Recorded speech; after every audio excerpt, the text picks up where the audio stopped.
नेहमी आपण सतत कंप्लेंट झोनमध्ये असतो, माझ्याकडे हे नाही, माझ्याकडे ते नाही. पण त्याआधी आपल्याला जे देवाने दिलंय त्याच्यासाठी आपण नतमस्तक आहोत का? त्याच्यासाठी आपण त्याला कधी थँक्यू म्हणतो का? आपल्याकडे वेळच नाहीये.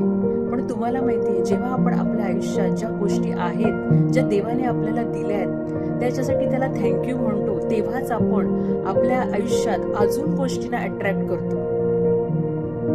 तेव्हा नेहमी दर दिवशी आपण ग्रेटफुल राहणं खूप गरजेचं आहे, कृतज्ञ राहणं गरजेचं आहे. I am grateful for this human life. I am grateful for my parents. I am grateful for my amazing husband. I am grateful for my daughters. I am grateful for this beautiful nature आणि बरंच काही. पण निदान 5 गोष्टींसाठी तरी आपण दररोज डायरीमध्ये लिहिलं पाहिजे. तेव्हा मला कमेंट बॉक्समध्ये नक्की सांगा, आज तुम्ही कोणाला ग्रेटफुल आहात.